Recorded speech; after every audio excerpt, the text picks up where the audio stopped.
नमस्कार दोस्तों, मैं आनंद यादव भैया जी एजुकेशन में आप सभी का स्वागत करता हूं। ठीक है, तो भैया जी एजुकेशन में स्वागत है आप लोगों का। आप लोगों ने मेरा पिछला वीडियो देखा। पिछले वीडियो में मैंने बात करी थी कि सिविल में कितने सब्जेक्ट्स हैं, उनका वेटेज कितना है, उसकी बात करी थी। ठीक है, तो हमने उसमें टेक्निकल नॉन टेक्निकल अलग अलग 2 पोर्शन में भाग बताया था। ठीक, अब इस वीडियो लेक्चर में शुरुआत होने वाली है जियो टेक्निकल इंजीनियरिंग, जो हमने पिछले लेक्चर में बात करी थी हम जियो टेक शुरू करेंगे, तो अब जियो टेक की हो रही शुरुआत। ठीक, तो जियो टेक बेसिकली 2 पार्ट है, एक तो सॉइल मैकेनिक्स और दूसरा फाउंडेशन इंजीनियरिंग। तो अभी अपन लोग क्या शुरुआत कर रहे हैं जियो टेक में, अपन लोग अभी शुरुआत कर रहे हैं फाउंडेशन इंजीनियरिंग की। ठीक, तो क्वेश्चन आता है कि फाउंडेशन क्या है।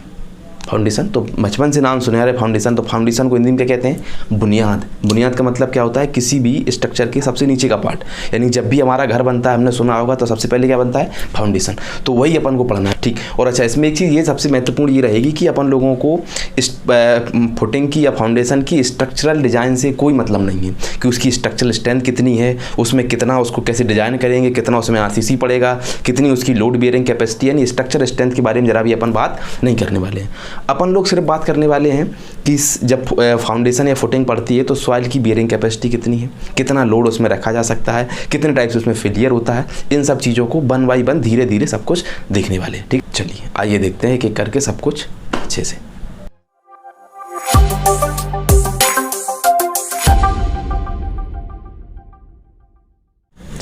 तो अब बात करते हैं फाउंडेशन की। तो सबसे पहले फाउंडेशन के बारे में अपन लोग जान चुके हैं। तो फाउंडेशन का मतलब होता है कि foundation is a part of structure which transmit the super structure load to the soil या ग्राउंड। अगर लिखना चाहें तो लिख लें, foundation is a part of structure which transmit the super structure load to the the soil. अच्छा, अब बात करते हैं कि बिल्डिंग में मेन चीज कंपोनेंट क्या होते हैं। ये चीज़ जानना, स्ट्रक्चरल कंपोनेंट हो सकता है कुछ लोगों को पता हो, लेकिन तब भी मैं एक बार रिकॉल करा लेता हूँ। सबसे पहले कोई किसी भी स्ट्रक्चर में सबसे ऊपर क्या होता है, स्लैब।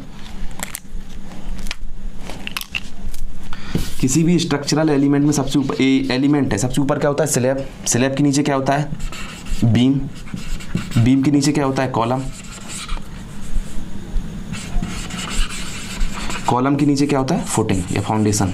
अभी हम बार बार एक ही शब्द इस्तेमाल करेंगे, फुटिंग या फाउंडेशन एक ही चीज़ होते हैं। ठीक, तो किसी भी स्ट्रक्चर में सबसे पहले ऊपर क्या होता है, स्लैब। स्लैब के नीचे क्या होती है, बीम। बीम के नीचे क्या होता है, कॉलम। कॉलम के नीचे फुटिंग या फाउंडेशन। इसी चीज़ को फाउंडेशन बोला जाता है। ठीक, तो सबसे पहले क्या है कि लाइव लोड या डेड लोड कहाँ आता है, स्लैब में। स्लैब का लोड किस में ट्रांसफर होता है, बीम में। बीम का लोड किस में ट्रांसफर होता है, कॉलम में। कॉलम का लोड किस में ट्रांसफर होता है, फुटिंग में। तो समझ में आ गई फाउंडेशन क्या है। Foundation is a part of structure which transmit the super structure load to the soil. अभी सुपर स्ट्रक्चर क्या होता है, सब स्ट्रक्चर क्या होता है, ये अपन लोग धीरे धीरे अभी सीखेंगे। ठीक, तो इतना क्लियर होगा कि फाउंडेशन क्या है, कि फाउंडेशन इसी स्ट्रक्चर का पार्ट होता है जो हमारे सुपर स्ट्रक्चर के लोड को कहाँ ट्रांसफर करता है, सॉइल में या ग्राउंड में। ठीक, अच्छा अब मेन बात आती है फाउंडेशन में कि अपन लोगों को पढ़ना है टाइप्स, कि टाइप्स ऑफ फाउंडेशन कितने हैं। अब टाइप्स ऑफ फाउंडेशन बेसिकली हम लिख देते हैं। Types of foundation basically 2 types के फाउंडेशन है। एक तो हमारा है सैलो फाउंडेशन और दूसरा कौन सा फाउंडेशन है, डीप फाउंडेशन। एक है हमारे पास सैलो फाउंडेशन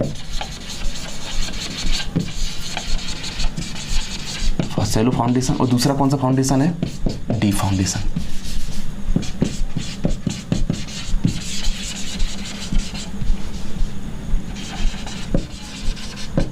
अब इनको क्लासीफाई कैसे किया गया है कि सैलो फाउंडेशन कहाँ बनाएंगे, डीप फाउंडेशन कहाँ बनाएंगे।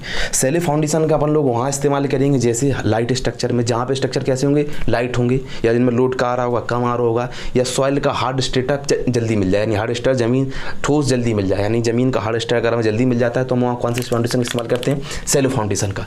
अगर मान लो जमीन लूज है या हैवी स्ट्रक्चर कंस्ट्रक्शन करना है तो कौन से फाउंडेशन का इस्तेमाल किया जाएगा, डीप फाउंडेशन का। बुर्ज खलीफा कंस्ट्रक्शन किस पे हुआ है, डीप फाउंडेशन में। या जो पुल बनते हैं, पुल के ब्रिजेस बनते हैं, उनमें जो फाउंडेशन इस्तेमाल किया जाता है वो कौन सा फाउंडेशन होता है, डीप फाउंडेशन। ठीक, तो इतना हो गया।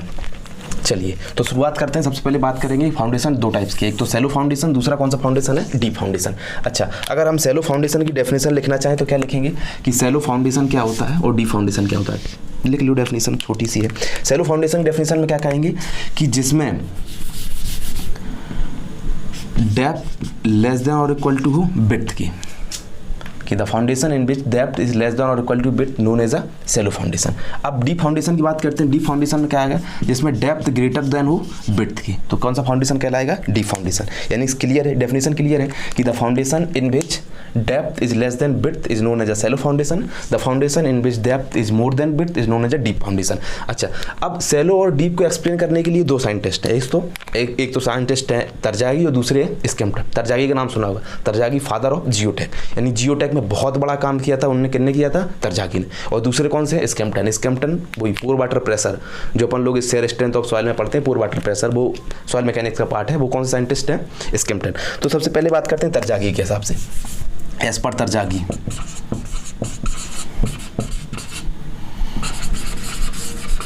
एज पर तरजागी, तरजागी ने क्या कहा था? तरजागी ने कहा था कि विड्थ यानी डेप्थ, डीएफ लिखा है ना, depth of foundation, depth by width ratio क्या होगा? लेस देन और इक्वल टू क्या होगा? 1। ये किसने कहा था? एज पर तरजागी ने। सेम यहाँ भी कहा था तरजागी ने डीप फाउंडेशन के लिए, एज पर तरजागी। इनने भी कहा था कि डेप्थ बाय विड्थ रेशियो क्या होगा? ग्रेटर देन 1 होगा। ठीक, ये तो था तरजागी। दूसरे कौन से साइंटिस्ट थे? As per स्कैम्पटन।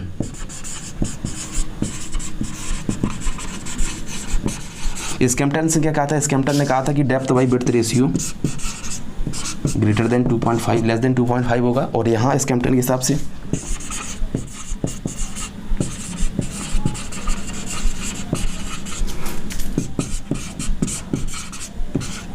ठीक, तो दो साइंटिस्ट आ गए। सबसे पहले आए थे तरजागी, दूसरे आए थे स्कैम्पटन। स्कैम्पटन और तरजागी ने बताया था कि शैलो फाउंडेशन एज पर Terzaghi depth by width ratio less than 1 होगा, और एज पर तरजागी यहाँ के लिए depth by width ratio greater than 1 होगा। स्कैम्पटन के हिसाब से depth by width ratio less than 2.5 होगा, वहाँ रेशियो ग्रेटर देन 2.5 होगा। सॉरी, ठीक। अच्छा, ये तो आ गई कि हमने बता दिया कि शैलो फाउंडेशन क्या है, डीप फाउंडेशन क्या है, इनको क्लासीफाई भी कर दिया साइंटिस्ट के हिसाब से। अब मेन मुद्दा आता है कि इस फाउंडेशन को हम कैसे, कब हम फाउंडेशन शैलो बनाएंगे, कब फाउंडेशन हम डीप बनाएंगे, ये डिपेंड करता है। तब सबसे पहले उनकी बात करते हैं कि कब हम शैलो फाउंडेशन बनाएंगे, कब डीप फाउंडेशन बनाएंगे। ठीक है, तो हम शैलो फाउंडेशन हम उसको रख के दे रहे हैं, जिसको नोट करने कर ले। ठीक है, तो अब हम बात करते हैं कि कब हम शैलो फाउंडेशन की डिज़ाइन करते हैं, कब हम डीप फाउंडेशन की बात डिज़ाइन करते हैं। ठीक, और एक चीज़ क्लियर होना चाहिए कि यहाँ से फाउंडेशन डिजाइनिंग में हम उनकी स्ट्रक्चरल डिज़ाइन की बात नहीं करेंगे, हम सिर्फ उनमें उनकी सॉइल की स्ट्रेंथ ज्ञात करेंगे। ठीक, तो सबसे पहले क्वेश्चन आता है कि हमारा लोड कितना है, एज पर लोड, कि फाउंडेशन को किस टाइप से बनाया जाता है, कब शैलो बनेगा, कब डीप बनेगा। तो उसके लिए क्या है कि हम उसके कौन सी बेसिस हैं, basis of design of foundation, वो मैं लिख दे रहा हूँ, डेफिनेट एडिंग है।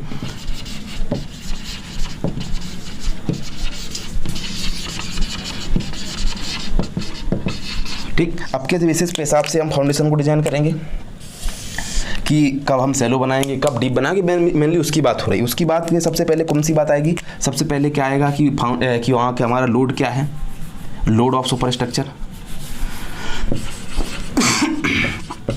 Load of super structure. ठीक है, सुपर स्ट्रक्चर के लोड में लाइव लोड होगा, डेव लोड होगा। उसकी बात करेंगे नेचर ऑफ सॉइल की,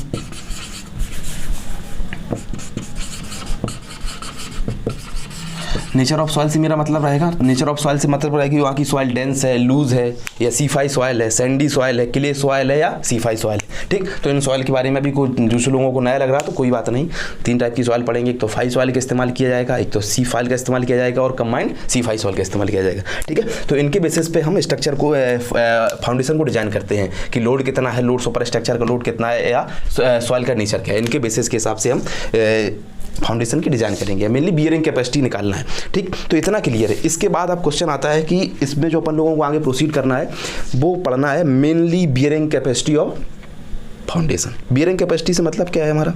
बियरिंग कैपेसिटी से मतलब है कि हमारा फाउंडेशन, जो फाउंडेशन के नीचे सॉइल है, सॉइल की कैपेसिटी कितनी है, सॉइल की, मेनली सॉइल की कैपेसिटी कैलकुलेट करना है। बियरिंग कैपेसिटी ऑफ फाउंडेशन हम बात करेंगे तो इसका मतलब ही रहेगा बियरिंग कैपेसिटी ऑफ सॉइल। ठीक, तो सॉइल की बियरिंग कैपेसिटी निकालने के लिए उनके सबसे पहले तो बात करेंगे कि बियरिंग कैपेसिटी कौन कौन सी है, बियरिंग कैपेसिटी के अलावा उनको बियरिंग कैपेसिटी कैलकुलेट करना कैसे है।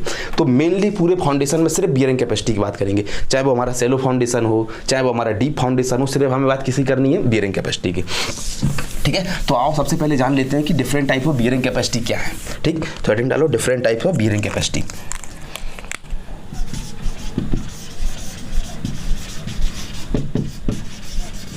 Different type of bearing capacity. अब different type of bearing capacity से मेरा मतलब क्या रहेगा, अब इसमें हम ग्रॉस प्रेशर की बात करेंगे। प्रेशर कैपेसिटी को हम किस में मेजर करेंगे, किलो न्यूटन पर मीटर स्क्वायर, इसे ही प्रेशर बोलते हैं। प्रेशर की भी यूनिट किलो न्यूटन पर मीटर स्क्वायर होती है, तो हम बार बार ग्रॉस प्रेशर बोलेंगे तो उसका मतलब भी वही है। प्रेशर की बात करेंगे तो कैपेसिटी की बात कर रहे हैं, ठीक है। तो अब क्वेश्चन आता है कि different type of bearing capacity तो हमने लिख दी। अब इसमें मेनली क्या पढ़ना है अपन को, सबसे पहले तो अपन लोगों को पढ़ना है इसमें ग्रॉस प्रेशर क्या होता है। तो सबसे पहले किसकी बात होगी, ग्रॉस प्रेशर की। ग्रॉस प्रेशर क्या है, ग्रॉस प्रेशर के बाद दूसरी चीज हमारे पास ये आएगी, नेट ग्रॉस प्रेशर कितना है, ठीक। उसके बाद क्या आएगा, अल्टीमेट बियरिंग कैपेसिटी कितनी है,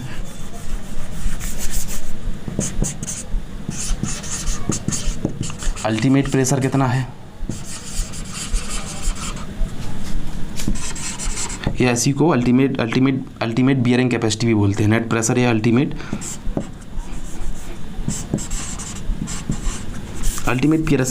बियरिंग कैपेसिटी लिख देता हूँ मैं, इसको ही प्रेशर भी बोल देते हैं लोग बाग, अल्टीमेट प्रेशर या net ultimate bearing capacity, net ultimate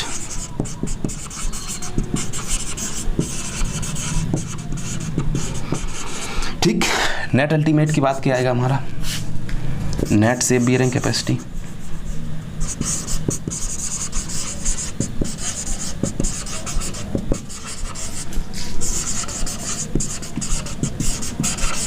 ठीक। उसके बाद क्या आएगा हमारा, नेट सेप बियरिंग कैपेसिटी, उसके बाद आएगा सेप बियरिंग कैपेसिटी।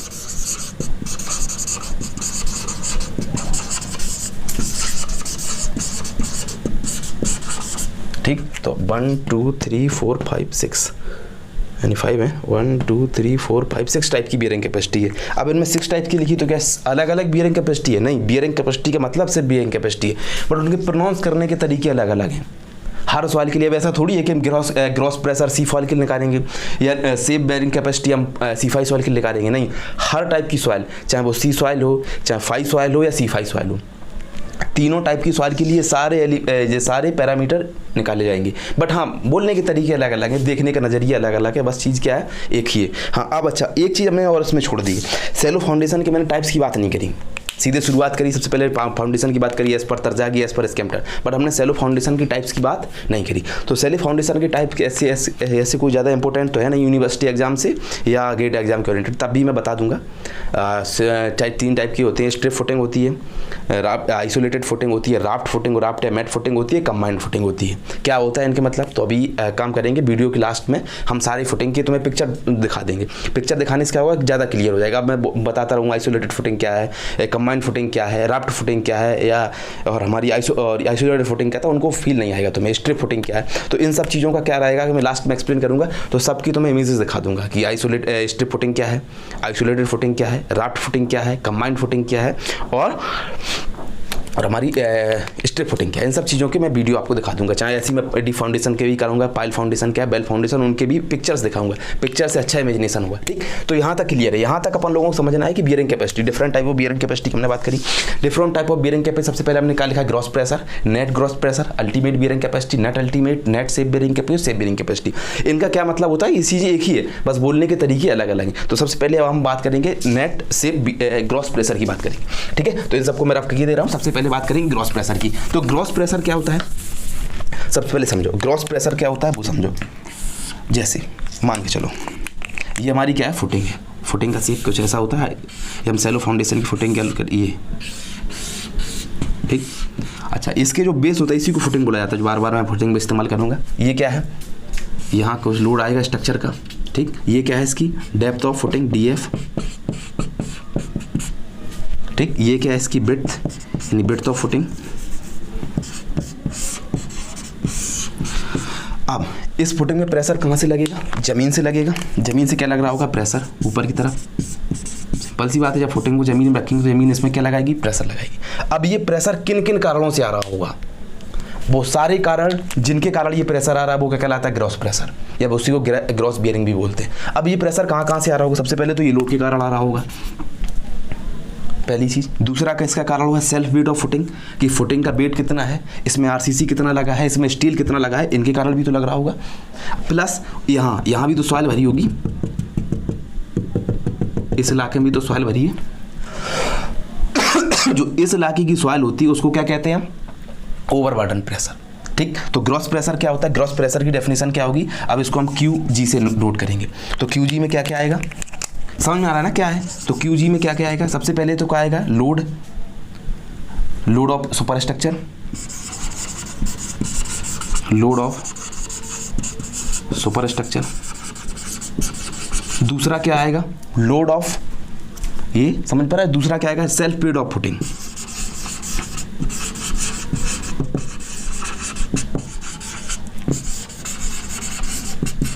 और तीसरा क्या है हमारा, इसी में तीसरा चीज़ क्या है, इसी में क्या है, ओवरबर्डन प्रेशर। इस चीज़ को जो पहले हम क्या करते हैं, गड्ढा खोदते हैं, गड्ढा खोदा आपने, उस पर हमने फुटिंग बना ली अपनी, फुटिंग के ऊपर बाद में मिट्टी भरते हैं ना उसमें, तो उसी चीज़ को बुलाया था ओवरबर्डन प्रेशर। तो इसी को क्या कहते हैं हम, ओवरबर्डन प्रेशर। ठीक, अब ओवरबर्डन प्रेशर बेसिकली क्या होता है, जो अपन लोगों ने सॉइल मैकेनिक्स में थोड़ा बहुत पढ़े होंगे, तब भी मैं एक बार रिकॉल करा देता हूँ क्या होता है। ये क्या हो गया फॉर्मूला अपना, जो अपन को ग्रॉस प्रेशर के बारे में अगर कुछ आता है तो ये होता है। अच्छा, अब ओवरबर्डन प्रेशर कैसे कैलकुलेट करते थे, ये अगर मान लो इस सॉइल की डेंसिटी गामा है, गामा इस सॉइल की डेंसिटी है, और DF इसकी क्या है, लेंथ है, वो DF लेंथ है, तो इसमें प्रेशर कितना लगेगा नीचे। तो ओवरबर्डन प्रेशर को हम नोट करते हैं सिग्मा बार से। तो सिग्मा बार बराबर कितना हो जाएगा, सिग्मा बराबर हो जाएगी इसकी डिस्टेंस यानी DF इंटू गामा। ये जब कब है, जब वाटर टेबल प्रेजेंट नहीं हो। अगर यही वाटर टेबल प्रेजेंट हो जाए तो गामा क्या जाता है, गामा सबमर्ज। ये चीज़ें कुछ लोगों को नहीं लग रही होंगी कि क्या ये सबमर्ज क्या चीज़ आ गई, गामा क्या आ गया, तो परेशान होने की बात है ना। ये पार्ट किसका है, सॉइल मैकेनिक्स का। तो इसके बाद हम अभी तो सॉइल मैकेनिक्स नहीं पढ़ा रहे, तो अभी बता देता हूँ कि अगर मान लो किसी भी सॉइल में थोड़ा सा ब्रीफ, जैसे मान लो ये है, ये हमारा क्या है, यहाँ सॉइल भरी है, इस टाइप से प्रेशर मान लो, अगर इसकी डेंसिटी गामा है, गामा इसकी डेंसिटी है, सॉइल की डेंसिटी गामा है, तो अगर इससे अब तुम DF इसकी अगर मान लो लेंथ है, तो अगर इसके इस पॉइंट में तुम्हें प्रेशर कैलकुलेट करना है कि इस सॉइल के कारण यहाँ कितना प्रेशर लगेगा, तो क्या करना पड़ता है, सॉइल की डेंसिटी इंटू उसकी डिस्टेंस से मल्टीप्लाई करना है। तो प्रेशर क्या हो जाएगा, गामा इंटू DF, वही हमने यहाँ लिखा है। ठीक, अगर मान लो यही वाटर टेबल हो, अभी तो क्या है, नो वाटर टेबल कंडीशन है। ये क्या कंडीशन है, no water table. No water table का मतलब अभी वाटर टेबल नहीं। अब अगर मान लो वाटर टेबल प्रेजेंट हो जाए, अगर जब वाटर टेबल, इसको मैं रब कर देता हूँ, इसको स्क्रीनशॉट लेना है, स्क्रीनशॉट ले ले, इसको मैं रब करता हूँ। ठीक है, चलिए। अब अगर वाटर टेबल मान लो सॉइल में प्रेजेंट है, तो वाटर टेबल में क्या आ जाता है, गामा जहाँ गामा लिखा था वहाँ क्या आ जाता है, गामा सबमर्ज। गामा सबमर्ज कैसे निकलता है, वो अपन लोगों ने इफेक्टिव प्रेशर निकालना सीखे होंगे, तो उसमें आता नहीं आता कोई बात नहीं, सिर्फ इतना समझ लो, अगर वाटर टेबल प्रेजेंट है, अगर मान लो ये हाइट है, यहाँ सॉइल भरी है, ये सॉइल क्या है, सैचुरेटेड है, यानी इसमें वाटर प्रेजेंट है, तो गामा सबमर्ज यहाँ, तो गामा सबमर्ज बराबर क्या होता है, गामा सबमर्ज में गामा सैचुरेटेड। तो यहाँ सिर्फ इतना चेंज आता है, मैं सिर्फ बता देता हूँ, अब ज़्यादा चीज़ नहीं बताऊँगा। तो यहाँ गामा की जगह क्या जाता है, गामा सबमर्ज। तो सिग्मा बार बराबर कितना हो जाएगा, DF इंटू गामा सबमर्ज। ये क्या है, when water table is present.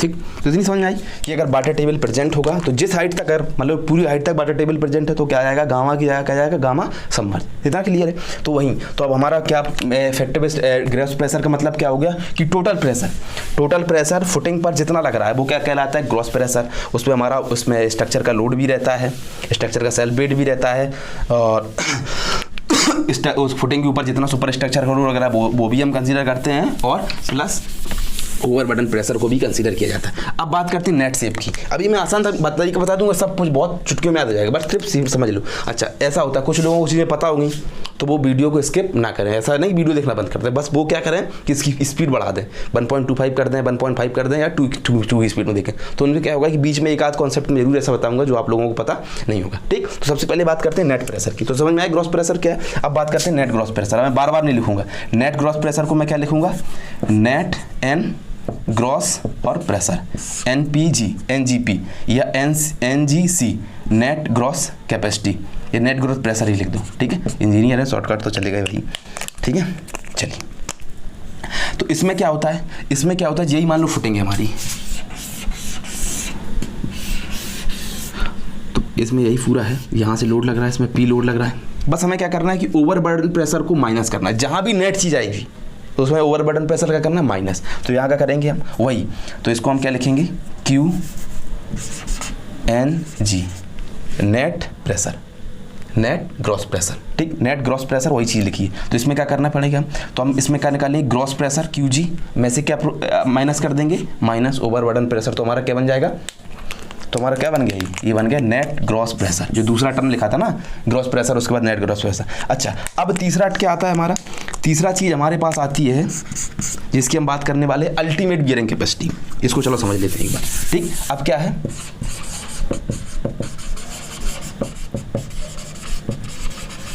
इसकी डेफिनेशन भी लिखा दूंगा मैं, जिसको इनको लिखना है लिख ले।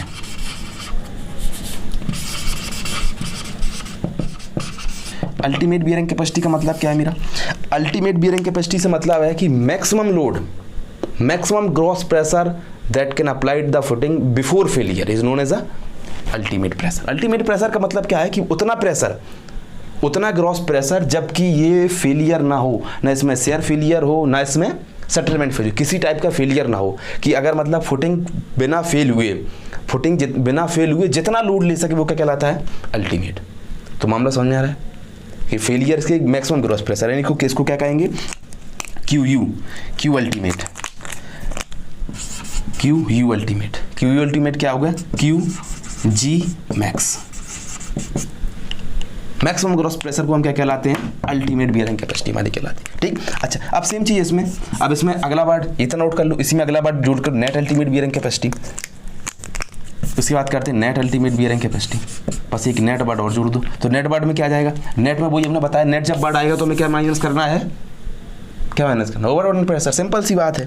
तो नेट अल्टीमेट बियरिंग कैपेसिटी क्या होगी, क्यू एन यू, सिंपल ध्यान रखना, क्यू नेट अल्टीमेट, ठीक। क्या आ जाएगा इसमें, Q G maximum gross pressure minus overburden pressure, यानी सिग्मा बार को क्या करना है, सब्ट्रैक्ट करना है। ये हमारा क्या कहलाएगा, नेट अल्टीमेट बियरिंग कैपेसिटी। चलिए इसकी बात करते हैं। अब दो टर्म और बचे हैं, ठीक। अभी अपन लोगों को समझ में आएगा एक चीज़ लास्ट में बड़ी इंपॉर्टेंट है, जो चीज़ बताना है हमें। कभी कभी हम ओवरबर्डन प्रेशर में फैक्टर ऑफ सेफ्टी के डिवाइड क्यों नहीं, चलो उसकी बात बाद में करते हैं, पहले समझो। यहाँ तक चार कॉन्सेप्ट क्लियर है, चार टर्म क्लियर है। सबसे पहले अपन ने ग्रॉस प्रेशर की बात करी, ग्रॉस प्रेशर के बाद अपन लोगों ने नेट ग्रॉस प्रेशर की बात करी, नेट ग्रॉस प्रेशर के बाद अपन लोगों ने अल्टीमेट प्रेशर की बात करी, अल्टीमेट प्रेशर के बाद अपन लोगों ने किसकी बात करी, नेट अल्टीमेट बियरिंग कैपेसिटी की, ठीक। अच्छा, अब बात करते हैं नेट सेफ बियरिंग कैपेसिटी, ठीक। नेट सेफ बियरिंग कैपेसिटी क्या है, चलो उसकी बात करते हैं। अब क्या है अपना नेट सेफ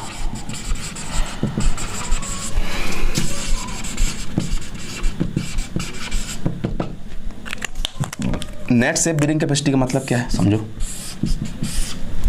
सेफ का मतलब क्या होता है, कोई भी बिल्डिंग बनती है तो हम किस में डिजाइन करते हैं, सबसे पहले उसको सेफेस्ट जोन में ले जाते हैं, यानी उसमें किसी न कुछ फैक्टर ऑफ सेफ्टी लेके चलते हैं। अगर मान लो उसमें 10 किलोमीटर का लोड आ सकता है, कोई भी बिल्डिंग है, मान के चलो जैसे ये बिल्डिंग है, ये बिल्डिंग है, ये इसमें इसकी कैपेसिटी सिर्फ 100 किलोमीटर लेने की है, maximum capacity, ultimate capacity 100 kilometre का ये लोड ले सकती है। तो हम क्या डिजाइन करेंगे, इसका आधे डिजाइन करते हैं। फैक्टर ऑफ सेफ्टी हमने ले लिया 1.5, तो 1.5 फैक्टर ऑफ सेफ्टी लेने से क्या हो जाएगा, इसमें डिवाइड करेंगे 1.5 का, तो कितना आ जाएगा, यानी कि जो भी अल्टीमेट लोड है, अल्टीमेट लोड को अगर फैक्टर ऑफ सेफ्टी से डिवाइड कर दिया जाता है तो वो क्या बन जाता है, सेफ बियरिंग कैपेसिटी। क्योंकि सेफ कैपेसिटी बन जाती है किसी भी चीज़ की। तो हम किसी भी चीज़ को डिजाइन करते समय उसमें कुछ फैक्टर ऑफ सेफ्टी लेके चलते हैं, ठीक। यहाँ वो फैक्टर ऑफ सेफ्टी कितना लेते हैं, वो हम लेते हैं लगभग 2 से 3 के बीच में, ठीक है। तो नेट सेफ बियरिंग कैपेसिटी क्या हो जाएगी, अब इसको हम लिखते हैं net Q N S, net safe bearing capacity क्या जाएगी, क्या जाएगी, नेट सेफ, तो net ultimate divide by factor of safety. समझ में आ गया, net ultimate safe bearing capacity, समझ में आ गया ये चीज़। सबसे पहले अपन लोगों ने नेट से, हाँ, लेकिन अपन लोगों ने सेफ बियरिंग कैपेसिटी अभी बात नहीं करी। सबसे पहले बात वहाँ देखो शुरुआत करी तो सबसे पहले अपन लोग इसकी बात करी थी, ग्रॉस प्रेशर की, ग्रॉस के बाद नेट ग्रॉस प्रेशर, फिर अल्टीमेट, अल्टीमेट के बाद नेट आया था। यहाँ सबसे पहले नेट सेफ बेयरिंग कैपेसिटी निकाली। ठीक, तो नेट सेफ बेयरिंग कैपेसिटी समझ आया कि ultimate load divide by factor of safety, और फैक्टर ऑफ सेफ्टी की वैल्यू यहाँ लगभग कितनी होती है, FOS, बार बार पूरा नहीं लिखेंगे, फैक्टर ऑफ सेफ्टी, इसकी वैल्यू लगभग 2 to 3 के बीच में लेते हैं फुटिंग के केस में। अलग लेते हैं, बट यहाँ फाउंडेशन केस में इसको 2 से 3 के बीच में लिया जाता है। उसके बाद अब अगला टर्म क्या आता है, सेफ बियरिंग कैपेसिटी। ठीक, लास्ट टर्म उसकी बात करते हैं। लास्ट टर्म चलो इसको रब कर देते हैं, इतना लोड करते चलो सभी लोग साथ साथ में, चलो ठीक। अब नेट से अगर आपको मान लो निकालना है सेफ बियरिंग कैपेसिटी, तो कुछ लोगों के दिमाग में आएगी कि काम करो, सेफ बियरिंग कैपेसिटी QS में क्या कर दें हम, अल्टीमेट कैपेसिटी निकालें, उसको फैक्टर ऑफ सेफ्टी क्या कर दें, डिवाइड कर दें। तो ये भी तरीका है भाई, अल्टीमेट निकाल लिया, अल्टीमेट बियरिंग कैपेसिटी, उसको फैक्टर ऑफ सेफ्टी डिवाइड कर दिया, तो क्या बन गया हमारा सेफ बियरिंग कैपेसिटी। बट इसको ऐसा नहीं करते, क्यों नहीं करते हैं वीडियो क्लास पता चलेगा। इसको हम कैसे निकालते हैं, इसको निकालते हैं QS सेफ बियरिंग कैपेसिटी। इसमें नेट शब्द हट गया है, नेट शब्द हट गया, इसका मतलब इसमें हमें नेट शब्द में अगर हम नेट जोड़ते हैं तो माइनस करते हैं, वो उसको हटाए तो उसको दोबारा क्या करना पड़ेगा, ऐड। यानी नेट से अगर हमें सेफ में जाना है तो हमें ओवर बटन की प्रेशर क्या करना पड़ेगा, यानी कहीं ऐड करना पड़ेगा। तो हम कैसे लिखाएंगे, Q net safe bearing capacity QNS plus sigma bar, कहीं ना कहीं ये करेंगे। और QNS की वैल्यू अपन लोगों ने निकालना सीखी, कैसे निकालते हैं अपन लोगों ने QNS की वैल्यू, QNS की वैल्यू कहीं ना कहीं अपन लोगों ने निकाली थी। नेट सेफ में क्या निकाला था, QU ultimate divide by factor of safety, इसमें नेट में माइनस सिग्मा किया था ना, यही तो था। QNS में भी इसके पहले लेक्चर पिछले वाले फॉर्मूले QNS बराबर क्या निकाला था, QU माइनस सिग्मा बार, समझ में आ रहा है। Q या QG मैक्स इसको भी लिख सकते हैं, दोनों चीज़ सही है, ये किया था तो वही हमने यहाँ लिख दिया प्लस सिग्मा बार कर दिया। तो ये क्या आ गया, safe bearing capacity. Safe bearing capacity का फॉर्मूला क्या है, ये। और जो अपन लोगों ने इससे पहले बात करी थी, सेफ बियरिंग कैपेसिटी में अल्टीमेट बियरिंग कैपेसिटी से फैक्टर ऑफ सेफ्टी डिवाइड करने वाली वो नहीं निकाली थी। क्यों नहीं निकाली थी, उसका रीज़न ये होता है कि हम उसको ऐसे क्यों नहीं निकालते, उसको ऐसे इसलिए नहीं निकालते हैं कि मान लो यहाँ जो सॉइल भरी उसको हम कभी भी फैक्टर ऑफ सेफ्टी से डिवाइड नहीं करते। क्यों नहीं करते भाई, ये सॉइल तो बहुत पहले से है ना, उसमें फैक्टर ऑफ सेफ्टी लेने की क्या जरूरत है। ये तो सॉइल जब से 20 साल 30 साल पुरानी सॉइल है, तो उसमें फैक्टर ऑफ सेफ्टी लेने की जरूरत नहीं पड़ती है। ठीक, इसलिए नहीं लेते हैं कि इसकी ऑलरेडी जो होता है इसमें हम फैक्टर ऑफ सेफ्टी नहीं ले सकते। सिर्फ स्ट्रक्चर डिजाइन स्ट्रक्चर की फैक्टर ऑफ सेफ्टी ली जाती है, इसकी ओवरबर्डन प्रेशर में हम फैक्टर ऑफ सेफ्टी नहीं लेते हैं। ठीक, क्योंकि ये बहुत पुरानी होती है। ठीक, समझ में आया। तो अभी तक अपन लोगों ने क्या बात करी, अपन लोगों ने 6 टर्म सीखे, ग्रॉस प्रेशर सीखा, नेट ग्रॉस प्रेशर सीखा, अल्टीमेट बियरिंग कैपेसिटी सीखी, नेट अल्टीमेट बियरिंग कैपेसिटी सीखी, उसके बाद नेट सेफ बियरिंग कैपेसिटी सीखी, उसके बाद सेफ बियरिंग कैपेसिटी। 6 टर्म थे, 6 डिफाइन कर दिए। ठीक, तो इस लेक्चर में अभी इतना ही रखते हैं। अगले लेक्चर में शुरुआत होगी बियरिंग कैपेसिटी डिटरमाइन करने के तरीके, कितने तरीके से हम बियरिंग कैपेसिटी को डिटरमाइन कर सकते। ठीक, तो अभी तक अपन लोगों ने क्या सीखा, डिफरेंट टाइप की बियरिंग कैपेसिटी निकालना सीख गए। ठीक, अब अगले लेक्चर में कहाँ से शुरू होगा, अगला लेक्चर अपना शुरू होगा कि बियरिंग कैपेसिटी क्या है। ठीक, ये तो टर्म हो गया, मैं बताया था ना कि बियरिंग कैपेसिटी क्या, different type of bearing capacity डली है, different type of bearing capacity. तो different type of bearing capacity सिर्फ अलग अलग नाम है, हर सॉइल के लिए जितने 6 बियरिंग कैपेसिटी निकाली, 6 बियरिंग कैपेसिटी हम निकालते हैं। ठीक, तो अब स्टार्टिंग में मैंने बोला था कि मैं आप लोगों को टाइप्स ऑफ सेलो फाउंडेशन की भी बात करेंगे। ठीक है, तो पिक्चर इमेज तो अभी हमें नहीं मिल पाएंगी हाल फिलहाल में, तो अभी हम बात कर रहे हैं, मैंने बोर्ड में डायग्राम बना रखे हैं। तो types of shallow foundation basically क्या फाउंडेशन है, स्ट्रिप फुटिंग है, आइसोलेटेड फुटिंग और कंबाइंड फुटिंग। ठीक, अब बात करते हैं स्ट्रिप फुटिंग का मतलब क्या है। स्ट्रिप फुटिंग का मतलब क्या है, जैसे घरों में सबसे पहले पुराने जमाने में बनती थी स्ट्रिप फुटिंग, आजकल बहुत ज़्यादा इस्तेमाल नहीं होता। स्ट्रिप फुटिंग, स्ट्रिप का मतलब होता है लंबी, जो चीज़ लंबी फुटिंग हो तो उसका कहते हैं स्ट्रिप फुटिंग। ये बनी है, जैसे सबसे पहले क्या किया, मान लो अगर हमारा ग्राउंड लेवल है, सॉइल का स्ट्रक्चर है, तो हमने क्या किया, यहाँ सबसे पहले PCC डाला, PCC प्लेन सीमेंट कंक्रीट, यानी RCC नहीं डाला, मतलब उसमें हमने स्टील का इस्तेमाल नहीं किया, खाली गिट्टी को सीमेंट को मिला लिया, तो वो क्या बनता है PCC। ठीक, तो उसके ऊपर हम क्या करते हैं, एक दीवार बनाएंगे इस टाइप, समझिए आप, यही बना है। जैसे ये बेस है, इसके ऊपर ये दीवार बनी है, ये बॉल है, तो ये कौन सी फुटिंग क्या कहलाती है, ये कहलाती है हमारी स्ट्रिप फुटिंग। यानी इसके ऊपर अब पूरा सुपर स्ट्रक्चर का जो भी तुम्हें बनाना है उसके ऊपर निर्माण कर, ये बेस के ऊपर ये स्ट्रिप, तो कौन सी फुटिंग कहलाएगी, ये हमारी कहलाती है स्ट्रिप फुटिंग। इसमें क्या होता है, लेंथ इज ग्रेटर देन, किससे होता है, विड्थ से। लंबाई बहुत ज़्यादा हो तो किस फुटिंग का इस्तेमाल किया जाता है, strip footing. Length is greater than width. ठीक, ये हमारी लेंथ है, ये हमारी क्या है, विड्थ है। ठीक, length is greater than width, तब कौन सी फुटिंग का इस्तेमाल किया जाता है, स्ट्रिप फुटिंग। उसके बाद आता है आइसोलेटेड फुटिंग। आइसोलेटेड फुटिंग से मतलब जैसे मान लो यही हमारा बेस है, यहाँ हमारी पीसीसी पड़ी है, ठीक। इसके ऊपर खाली एक पिलर बना दिया, एक कॉलम बना है, तो वो कौन सी फुटिंग कहलाती है हमारी? Isolated footing. आइसोलेटेड फुटिंग का भी इस्तेमाल किया जाता है। ये कौन सी फुटिंग है? Combined footing. कंबाइंड का मतलब क्या है कि इसमें दो कॉलम बने हैं, एक ही ट्रिपोजॉइडल शेप में है, ट्रिपोजॉइडल हो सकती है, रेक्टेंगुलर हो सकती है, स्क्वायर शेप की हो सकती है, वो डिपेंड करती है कि वहाँ किस टाइप की हमें ज़रूरत है। अब मान के चलो जिस जगह ये कॉलम आ रहा है, यहाँ सॉइल क्या है? लूज है, यहाँ सॉइल क्या है? हार्ड है ना, तो यहाँ हमें थोड़े कम एरिया की जरूरत पड़ेगी। यहाँ स्ट्रिप लूज है, तो लूज जहाँ सॉइल होती है वहाँ थोड़ी हमें बेस बढ़ाने की जरूरत पड़ती है। तो यहाँ हमने क्या कर दिया? बढ़ा दिया, क्या कर दिया? कम कर दिया। यानी यहाँ लोड कम आना है, यहाँ लोड ज़्यादा आना है, तो इसका एरिया हमने बढ़ा दिया, इसका एरिया कम कर दिया। तो ये कौन सी फुटिंग बन गई? कंबाइंड फुटिंग, यानी ये ट्रिपोजॉइडल शेप में बन गई, ठीक। अब इसके बाद लास्ट फुटिंग आती है राफ्ट फुटिंग, राफ्ट या मैट फुटिंग। तो ठीक, समझ में आया, क्लियर है कि अपन लोगों ने सैलो फाउंडेशन की बात करी, shallow foundation, strip footing, isolated footing, combined footing और राफ्ट फुटिंग, ठीक। और भी टाइप्स हैं, बट मेनली यही टाइप्स हैं जो अपन लोगों को पढ़ने थे। स्टार्टिंग में मैंने बताए थे, मेरी इमेज नहीं मिली, तो अपन लोग यहाँ सीखते हैं। तो लास्ट टाइप हमारा क्या है? लास्ट टाइप हमारा क्या है? राफ्ट फुटिंग या मैट फाउंडेशन। इनको लिखना चाहे तो लिख लेना, बहुत ज़्यादा जरूरी है, ये बहुत ज़्यादा इंपॉर्टेंट नहीं है ना, गेट में आता है ना सेमेस्टर एग्जाम में आता है, ये चीज़ बहुत नहीं है, बट सिर्फ नॉलेज के लिए जरूरी तो होना चाहिए, पता होना चाहिए कि हमें स्ट्रिप फुटिंग क्या होती है, आइसोलेटेड फुटिंग क्या होता है, कंबाइंड फुटिंग क्या होती है। उसके बाद लास्ट बात करते हैं राफ्ट फुटिंग। राफ्ट फुटिंग, इसी को मैट फुटिंग बोलते हैं, राफ्ट या मैट इसी में लिखते हैं।